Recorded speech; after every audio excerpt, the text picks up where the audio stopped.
They're on. Fire 1. Check. Communication radios. Are on. Compass. On. Safety belt, shoulder harness. Pass pilot. Task above. Press FE. Caution advisory panels. Good check. Good distance over. PIMS, chocks, and drive wire. Remove. Rudder brake. Rudder brake is off. Fuel control levers. Open. Open. Number 2 engine. Use all clear to. Turning 2.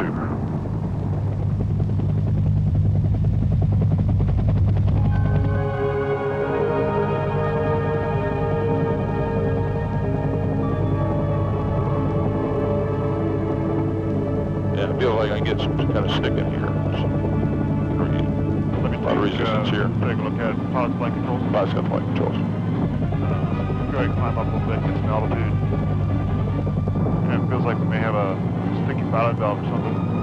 Apis, Apis, Apis. Having a tough time controlling it. Sorry, burn me. I don't think we're going to get it now.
Good morning.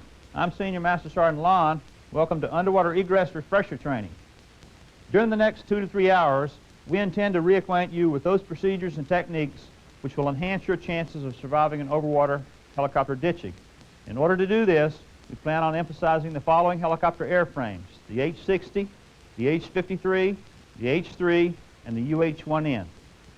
The training program will consist of the following areas: During the last 2 years, over 130 military personnel have been involved in emergency helicopter ditchings. Over a third of those occupants were killed. Of those that survived, nearly 80% had received some type of underwater egress training. Used together to extract you from a sinking helicopter. The two biggest problems associated with underwater escapes are inrushing water when the aircraft starts to sink and disorientation from unusual attitudes. Premature release of a harness or lap belt usually results in confusion and death. Not panic, and they were able then to free themselves from the wreckage, egress from the aircraft, and successfully make their way to the surface. The most important factor common to successful escapes is the confidence that underwater egress training provides. Are there any questions? If not, let's head out to the tank.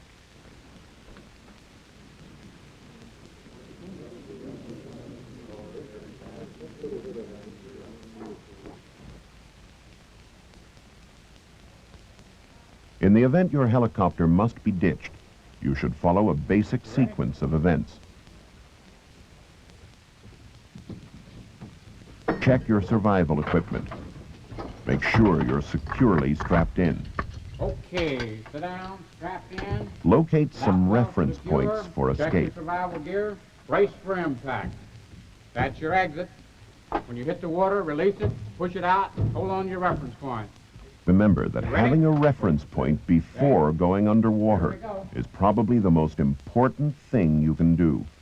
Note any obstructions which might delay your exit.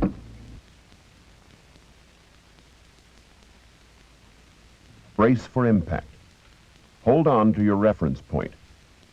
After impact, maintain your reference point. If you can reach an escape hatch while remaining strapped in, now's the time to open it. If the aircraft begins to sink, take a last deep breath and wait for violent motion to cease. Keep your hands off your harness or lap belt. Premature release can kill you. If you have a helicopter emergency egress device, or HEED 2, insert the mouthpiece just after you hit the water. Airflow starts automatically. Breathe normally, always exhaling while ascending. If you're not able to activate the HEED, your first priority should be a normal escape. Release your lap belt or shoulder harness, maintaining one hand on your reference point. Pull yourself hand over hand, following reference points to the nearest exit. Avoid swimming out and kicking, which may result in injury to others behind you. Place both hands on the frame and pull yourself forcefully out. When clear of the aircraft, but not before, inflate your LPU.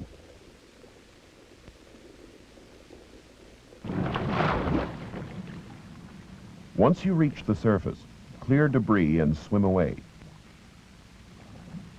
The best swimming technique is the breaststroke, followed by the back and side strokes. Use the crawl only to get away from debris or to reach a nearby life raft. Endurance, rather than speed, is the most important in survival swimming.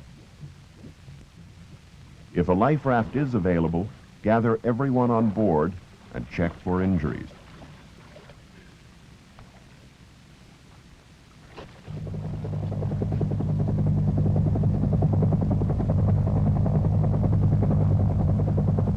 Most military helicopters share some underwater egress problems. The co-pilot's position, for example, can be obstructed by the collective.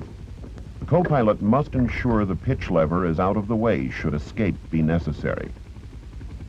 Your communications cord can hinder your escape once the cabin fills with water. Make sure you disconnect before you begin your egress.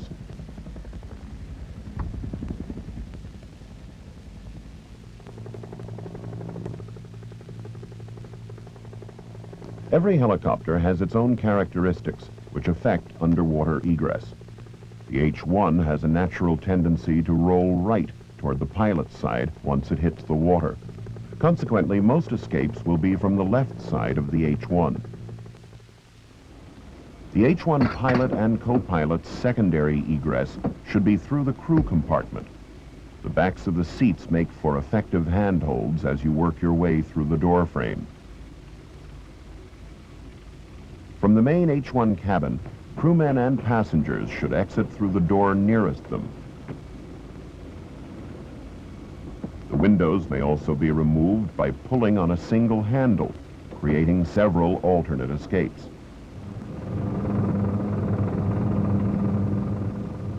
The H-3 poses some distinct underwater egress problems. Although the H-3 has a natural buoyancy, like most helicopters, it's top-heavy. Therefore, it may roll within seconds after impact into the water. External fuel tanks may provide stabilization of the helicopter while in the water. Extending the landing gear will somewhat stabilize the aircraft by lowering the vertical center of gravity. Pilot and co-pilot exit routes are essentially the same in the H-3 as the H-1. However, the flight engineer's seat may create an obstacle for secondary pilot and co-pilot egress if it's in the down position.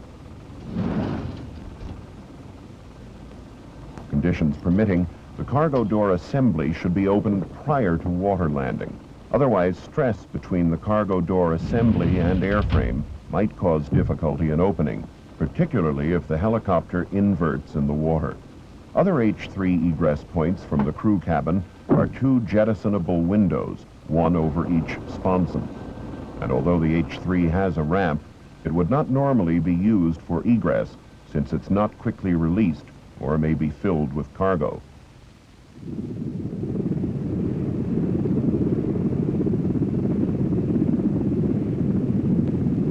The H-53 shares some similarities but several differences to the H-3. The H-53, upon landing in water, may remain stabilized due to its external fuel tanks and overall better balance than the H-3. If the helicopter does not invert, standard egress procedures should be followed.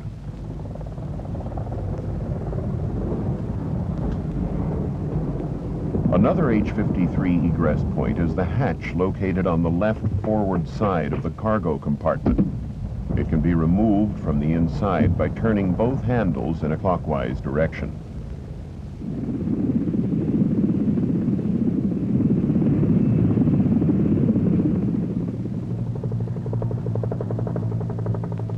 Underwater emergency egress from the H-60 requires some unique precautions. Since secondary egress from the cockpit is very difficult, pilot and co-pilot must ensure they jettison their entire doors prior to ditching. And they must move armor plating out of their escape path. If either H-60 pilot or co-pilot attempts a secondary exit through the main cabin, they will find obstructions in their path. Consequently, their best secondary egress may be the opposite cockpit door. For crew egress, the H-60 has 2 sliding cabin doors. These doors should be opened prior to contact with the water.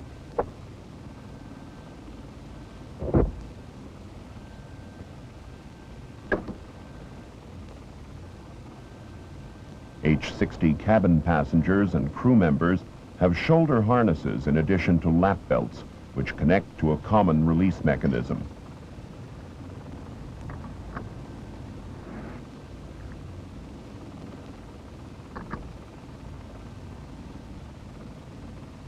Everyone on board should be familiar with their release.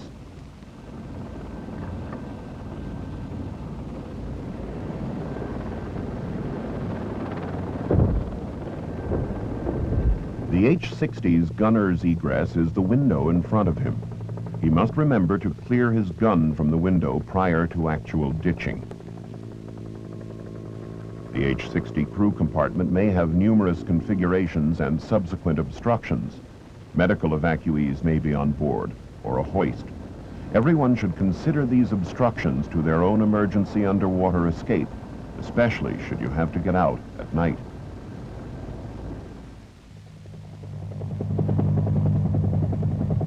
Safe underwater emergency egress depends on proper crew procedures.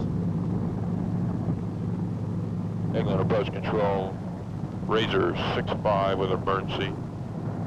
Razor 6-5, Eglin approach, go ahead with your emergency. Roger, sir, Razor 6-5, we're about 40 miles south of Hurlburt this time, experiencing severe vibrations, and we'll be requesting direct into Herbie for a full stop.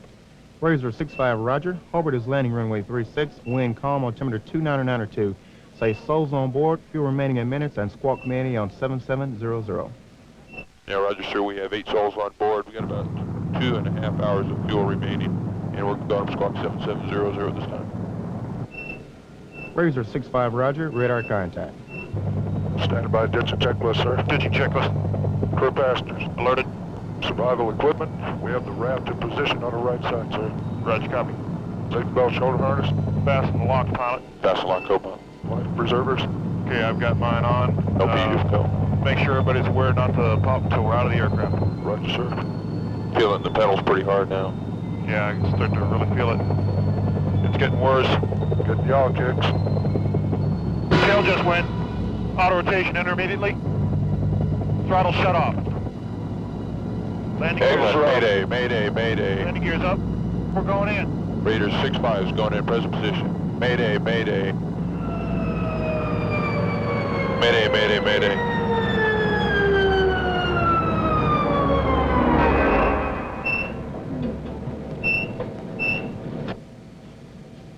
We just lost Razor 6-5.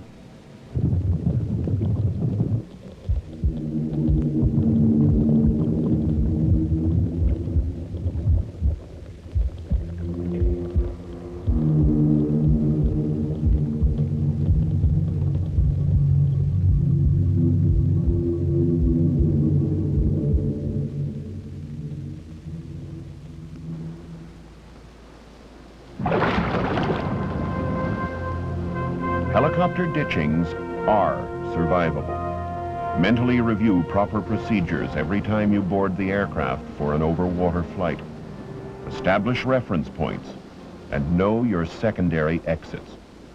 Remember, you may only have seconds to live.